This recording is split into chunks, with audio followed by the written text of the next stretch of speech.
So what does Powdery mean in terms of road safety? Well, it's an acronym to help you remember something. So let's go through it. You might find the last one very interesting.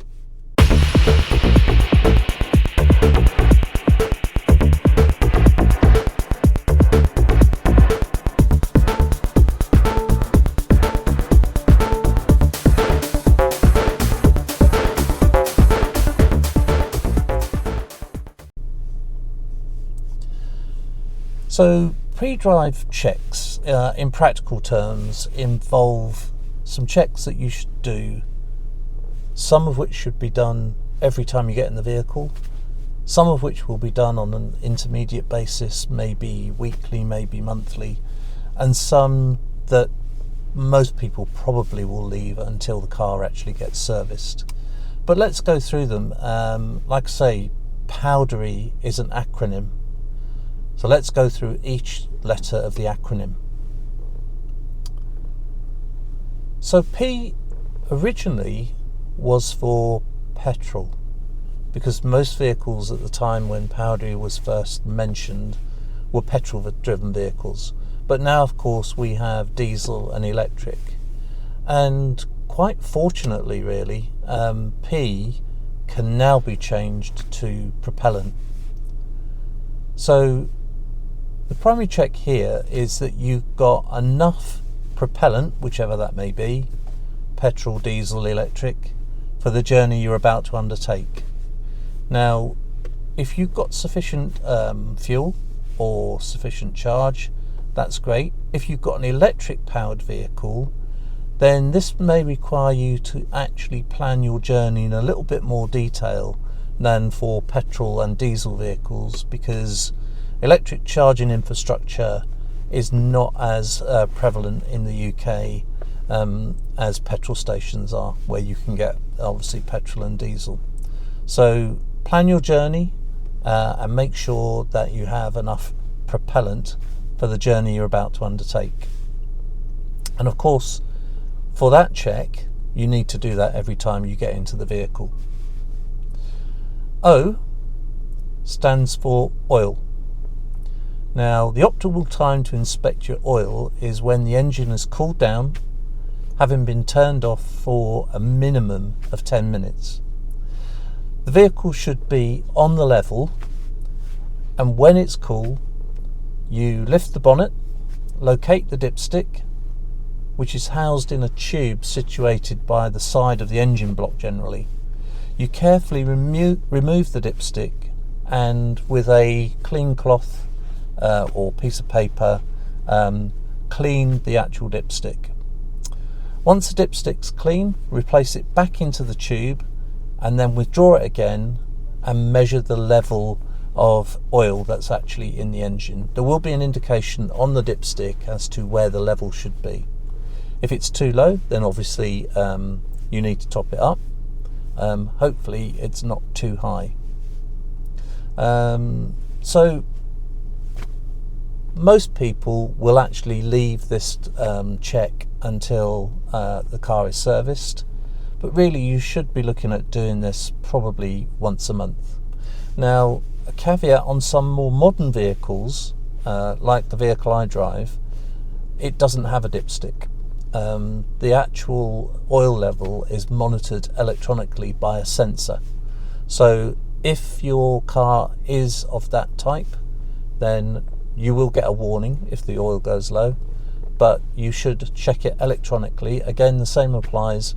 You have to have the vehicle running sometimes to actually get that check to work, because the sensor does need electricity. Okay, so moving on to W. So W is for water, and it refers to the water to top up your water reservoir. And this is obviously used to clean your windscreen and your rear screen if you have a wiper on your rear screen. In some vehicles, that water will also be used to clean your headlights. Be aware though that on some vehicles there is a separate reservoir for the windscreen and a separate one for the rear screen as well. So in the summer months, you can use screen wash. You can buy it actually made up, or you can buy it in a concentrate format. If it's a made up one, you can just use that straight into the reservoir. If it's a concentrate one, then you can dilute that with actual ordinary water. In the summer, it's really a mixture for cleaning insects and any other sort of debris that comes onto your windscreen. In the winter, you really need to use a concentrate with some antifreeze in. And the recommended mix is 50% concentrate to 50% ordinary water. And that actually will hopefully stop the water becoming ice in the reservoir and allowing you to actually clean your screen. Now, it should be said that not having sufficient water in your reservoir is actually illegal, and if you're found by a police officer to be unable to clear your windscreen, you can get up to £100 fine. So remember that you need to check this on a regular basis. In the summer, depending on how much you're using your windscreen washers, monthly. In the winter time, maybe even weekly, but certainly not longer than monthly. It's also worth mentioning that you shouldn't use detergent as a windscreen wiper cleaner, because putting that into your windscreen bottle will actually leave a soapy, filmy layer on the windscreen, which may obscure your view. So please don't use ordinary detergent. Use the proper stuff that you can buy in motoring stores or online. D is for damage, and in this area you need to check the vehicle for anything that would compromise the safety of either the driver, yourself generally, or other road users. Now, some things to check in this area are bulges and cuts in your tyres, especially to the sidewalls of tyres, because that can actually cause the tyre to blow out, and at high speed that is definitely something that you don't want to happen. You need to check the tyres have the legal minimum depth, which is 1.6 millimeters in the UK. I will show you how to check the depth of the tyre. And that 1.6 millimeters of tread needs to be across the central 3/4 of the tyre and in its complete circumference. Now, my recommendation would be actually to change your tyres when they get down to 3 millimeters, because after 3 millimeters they don't disperse water as well as they should do.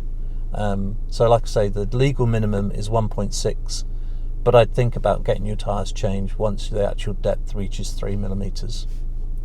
Again, something else that you can check for is broken light fittings, non-working bulbs, and any obvious bodywork damage that would compromise the safety of the vehicle.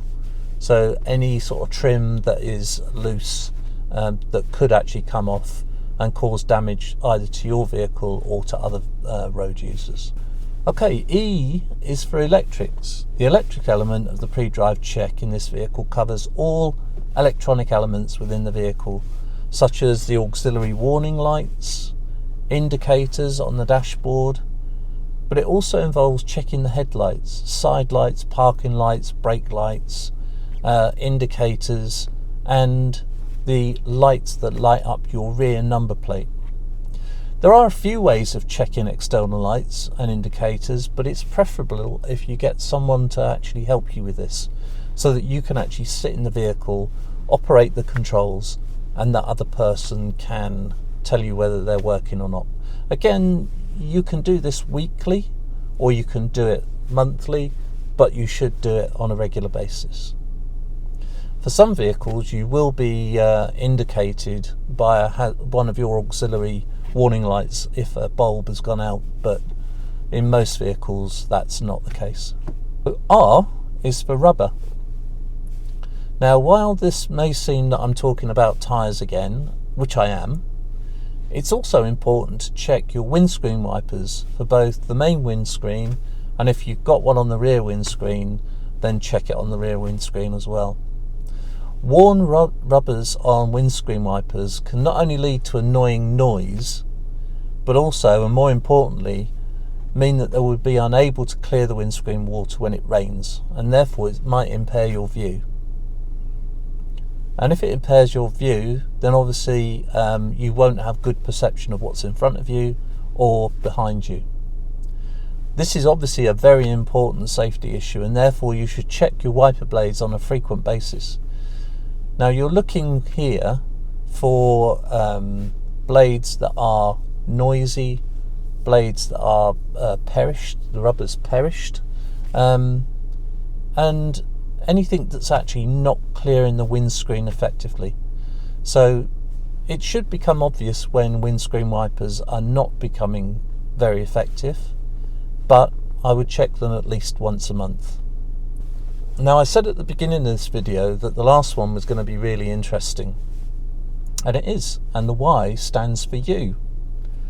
So this is a critical safety factor and addresses not only physical and mental well-being, but also psychological conditioning for driving. So from a physical well-being perspective, you need to assess whether you are in a fit state to drive. And you need to take that into account along with any medical conditions, which could range from a simple cold to medications that you're taking for other medical reasons. The important factor here is to assess your ability to react to conditions in the road and events that may occur during your drive. In addition, and this is one that's talked about quite often, the consumption of alcohol, and obviously this related to speed are where a lot of accidents actually occur. There are many articles on consumption of alcohol by the body and warning of driving the morning after the night before. So I'm not going to go through those, but it is a very important consideration to make sure that you're fit for driving. And of course you should assess this every time you get in your vehicle, because it's better to arrive at a destination late than not to arrive at all. And some of the decisions that you make on the road will be of paramount importance to both yourself and other road users.